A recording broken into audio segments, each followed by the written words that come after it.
Hi everyone, Peig O'Sullivan here from the Tralee Springboard Family Support Project, and I'm just popping on to give a very brief outline around mindfulness. The reason I'm doing this is because I was actually asked by a client yesterday on the phone, what exactly does mindfulness do? And it got me thinking that if you've never done mindfulness before and you haven't tried it out, then the chances of you popping onto the KWS webpage and clicking on a mindfulness resource probably isn't going to appeal to you. So this is just a very, very basic explanation to it. Google it to get more if you're interested in it, but this is just very basic. So basically, if we are suffering with anxiety, which a lot of us are at the moment, and have some worries and some stresses, this is not just for children, this is all of us. What happens is that our nervous system responds to a threat. And the nervous system sends a message to the brain to tell the brain that it needs to kick into survival mode to survive whatever threat, okay? So our body's in this state with the nervous system is activated and aroused, the brain is in survival mode, but we can't go anywhere or do anything with it. So I like to kind of imagine that you're in a car and you sit into the car, you press the accelerator of the car, but you put your foot on the brake at the same time. So you're going nowhere. So you're getting two different signals from the car into the engine saying one is telling you to go but the car won't move. So you can imagine you keep doing this in a car and something's going to give. I don't know what, I'm not a mechanic, but something's going to be damaged in the car. So your body is the same. So if you continue to stay in this state of hyper arousal where the nervous system is under threat and the brain is constantly in this fight or flight mode but not able to do anything about it, then something in your body is going to give, okay?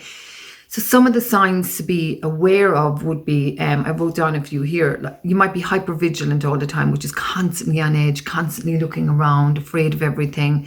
You might be agitated, restless. Your sleep might be affected. You might have difficulty concentrating. You might be frustrated, annoyed,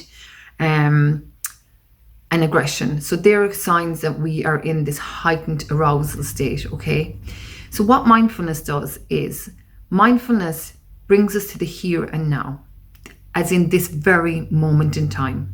Exactly what we're doing right now. So the here and now for me is I'm sitting on a chair at home, working from home, talking into a video. That's exactly what I'm doing right now. So what mindfulness does is it brings us into the here and now, and it gives our nervous system a break, and it stops the signal going to the brain to say that you need to be in survival mode. So it actually gives the system a break. So again, we go back to the analogy of the car. So it's like you take your foot off the accelerator and you take your foot off the brake and you switch off the ignition for a while, okay? So that's what mindfulness does. It gives us that space that we can go into. There's a number of different mindfulness that you can do. There's just a breathing one where you can sit and you can just breathe and you can focus on the breath. Breathe in and breathe out and count. Or there's visualization ones which are up on the website, and what they do is they create a space for you to go to. So if you are in a house and you're homeschooling a lot of children, and obviously we can't go anywhere, you have a 2-kilometer restriction, but your mind is wonderful and it can take you to places and you can visit people in your mind and you can see wonderful things. So visualization ones are great. So my advice would be, if you're just starting out, to maybe start really small, okay? Maybe 3, 4, 5 minutes and build it up. And imagine if you did that 2 or 3 times a day, the break that your hyper-arousal nervous system and your brain is going to be getting from that, okay? So everything will start to slow down, okay? So that's the very, very basic of mindfulness. So if you want to know any more, you can go on to the kws.ie website, click on family support, and all the resources for adults and children are on that website. Okay, thanks for listening.